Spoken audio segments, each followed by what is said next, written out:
बिस्मिल्लाहिर्रहमानिर्रहीम। अस्सलाम वालेकुम students. Class 9th biology chapter 2 का जो एक लास्ट लेक्चर है उसको लेकर मैं आपकी खिदमत में हाजिर हूँ। आज मैं आपसे एक और लॉन्ग क्वेश्चन डिस्कस करने जा रही हूँ जो कि बेस कर रहा है डेटा ऑर्गेनाइजेशन पर।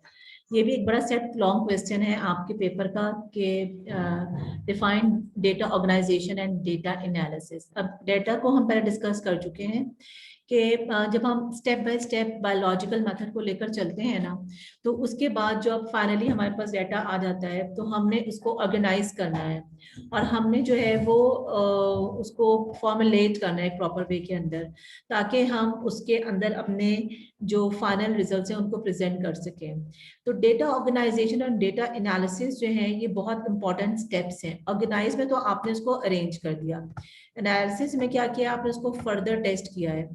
बायोलॉजिकल मेथड की ये दोनों बहुत इंपॉर्टेंट चीजें हैं। आप किसी भी चीज को, कोई भी साइंटिस्ट, कोई भी ऑर्गेनाइजेशन, कोई भी सेमिनार आपकी फाइंडिंग्स को तब तक के एक्सेप्ट नहीं करता जब तक कि आपका डाटा जो है वो रिलायबल ना हो, ऑर्गेनाइज ना हो और एनालाइज ना हो।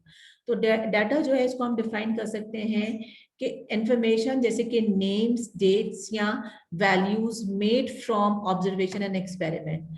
आपका डाटा क्या है कि जो आपका एक्सपेरिमेंटल जो प्रूफ है चीजों का, जो आपकी ऑब्जर्वेशन है, जो आपके रिकॉर्ड्स हैं आपके, बेशक वो ग्राफ्स की फॉर्म में हो या वो चार्ट्स की फॉर्म में हो, जो कुछ भी है, दैट इज कॉल्ड डाटा। अब डाटा को ऑर्गेनाइज कैसे हम करते हैं कि फॉर्मुलेट करने के लिए और हमारे टेस्ट को जो हमारा हाइपोथेसिस है इसको मजीद टेस्ट करने के लिए साइंटिस्ट जो है वो डाटा कलेक्ट करते हैं, ठीक है, और कलेक्ट करने के बाद उसको ऑर्गेनाइज करते हैं, ठीक है। डिफरेंट जो तरीके उनको ऑर्गेनाइज करते हैं इससे पहले कि वो अपने एक्सपेरिमेंट को करें। ये बहुत इंपॉर्टेंट होता है साइंटिस्ट के लिए, excuse me, to describe data collection method, कि वो ये भी बताएं कि उन्होंने डेटा कैसे कलेक्ट किया है, क्योंकि जाहिर है कि किसी भी रिसर्च के लिए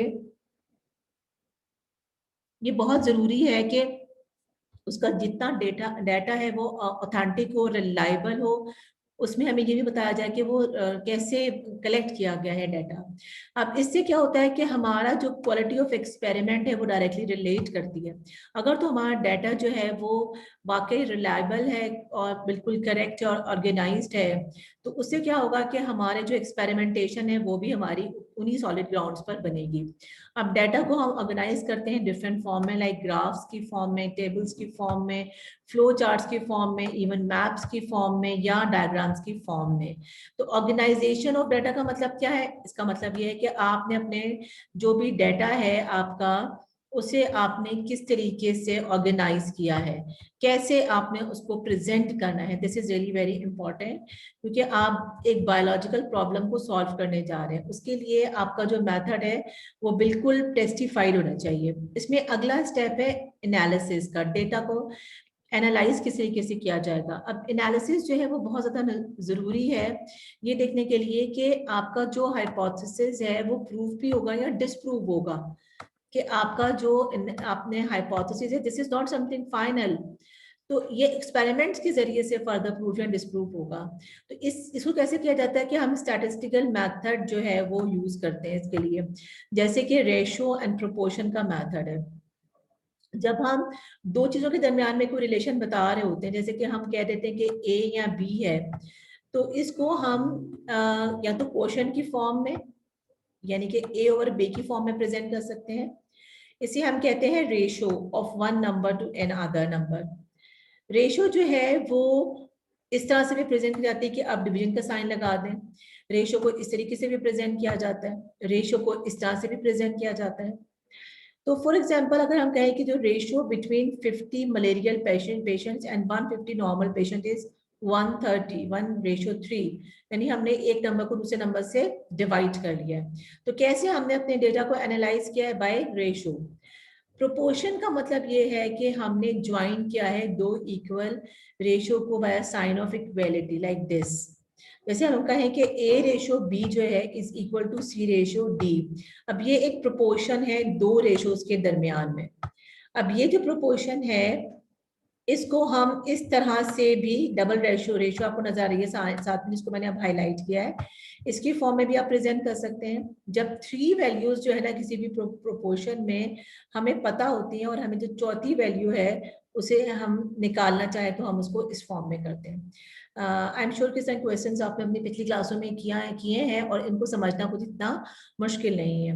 फॉर एग्जाम्पल एक बायोलॉजिस्ट है, वो कैलकुलेट कर सकता है कि कितने बर्ड जो हैं उनको मलेरिया होगा जब ये उनको इन्फेक्ट होने देगा मॉस्किटो से, यानी कि 100 हेल्दी स्पैरोज जो हैं जब उसको एक इन्फेक्टेड मॉस्किटो बाइट करेगा। तो प्रीवियस एक्सपेरिमेंट के अंदर उसने ये नोट किया था कि जब वो अलाउ करता है मॉस्किटो को कि वो 20 स्पैरोज को बाइट करे तो जो 14 हैं इनमें से उनको मलेरिया हो गया। तो अब अगर हम ये अपना जो मेथड है जिसके अंदर हम इसको एनालाइज करने वाले हैं रेशियो या प्रोपोर्शन वाले मेथड से, इससे अगर हम प्रेजेंट करें, यानी कि हमारे पास हैं 100 स्पैरोज है, जिसमें से हमने क्या किया है कि 100 में से हमने 14 को जो है उनको हमने they are now infected with malaria. तो हम उनको कैसे रिप्रेजेंट करेंगे, लुक एट दिस। पहली रेशियो तो हमारी होगी 14:20, यानी कि out of 20 14 sparrows are infected. Second ratio हमारी ये होगी ये वाली। तो भाई 100 में से भी कितनी इन्फेक्टेड होंगी इसको हम इस तरह से कैलकुलेट कर सकते हैं। आपको पता है कि इस 100 को जो है हम इधर ले जाएंगे, 100 को हम उठा के इधर ले जाएंगे, यहाँ पे डिवाइड करेगा और x की वैल्यू निकल आएगी। दिस इज हाउ आप इसको ऐसे भी लिख सकते हैं, एक साइड को रेशो की फॉर्म में लिखा, दूसरे को रेशो की फॉर्म में लिखा, और जब आपने इसको मल्टीप्लाई किया तो आपके पास x की वैल्यू आ गई 70। यानी कि अगर 20 में से 14 स्पैरोज इन्फेक्टेड हैं तो 100 में से 70 स्पैरोज जो है वो इन्फेक्टेड हो। तो देखा आपने कि किस तरह से रेशो एंड प्रोपोर्शन मेथड से हम चीजों को सॉल्व कर सकते हैं, हम अपने फर्दर डिडक्शंस निकाल सकते हैं। तो स्टैटिस्टिक्स जो है वो एक तरीका है समराइज करने की डेटा को, जिसमें हम मीन वैल्यू को कैलकुलेट कर लेते हैं। ये स्टेप जो है ये बहुत इंपॉर्टेंट होता है क्योंकि ये हमारे जो डेटा था जो कि नंबरों की फॉर्म में था उसको उसने इंफॉर्मेशन में चेंज कर दिया। तो इससे भी क्या होगा कि हमारे जो रिजल्ट्स हैं वो समराइज हो जाएंगे, रिजल्ट जो है वो हमारे फाइनल फॉर्म में आ जाएंगे। तो इस तरीके से हमने मैथमेटिक्स को जो है वो यूज कर दिया। तो हम कह सकते हैं कि मैथमेटिक्स जो है वो एक इंटीग्रल पार्ट है साइंटिफिक प्रोसेस का। तो अब जो बायोलॉजिकल मेथड है उसके अंदर हम अप्लाइड मैथ्स को यूज करते हैं बायोलॉजिकल प्रॉब्लम को सॉल्व करने के लिए।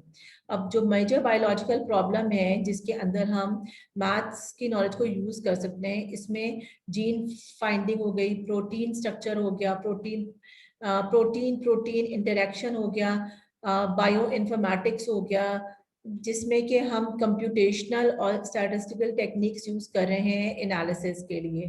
तो यहाँ पर हम क्या करते हैं कि हम डायरेक्टली जो है वो मैथमेटिक्स को यूज कर रहे हैं। आइए अब हम जो क्वेश्चन है उसको भी देख लेते हैं कि ये देखिए आपके सामने, explain data organisation and data analysis with example. तो आपने एग्जाम्पल के लिहाज से जो अभी मैंने रिसेंटली डिस्कस की है आपने बता दिया कि कैसे आप डेटा ऑर्गेनाइजेशन करते हैं। तो ये आपके पास आ गया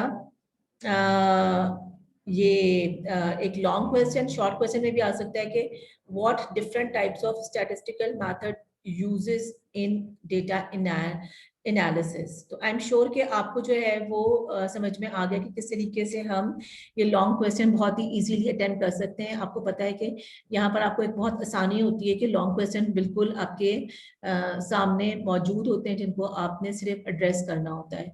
तो आई एम श्योर कि आपको ये वीडियो पसंद आई है और ये लॉन्ग, इसके साथ ही चैप्टर 2 हमारा कंप्लीट हो गया है और हमने इसके सारे लॉन्ग एंड शॉर्ट क्वेश्चन भी डिस्कस कर लिए हैं।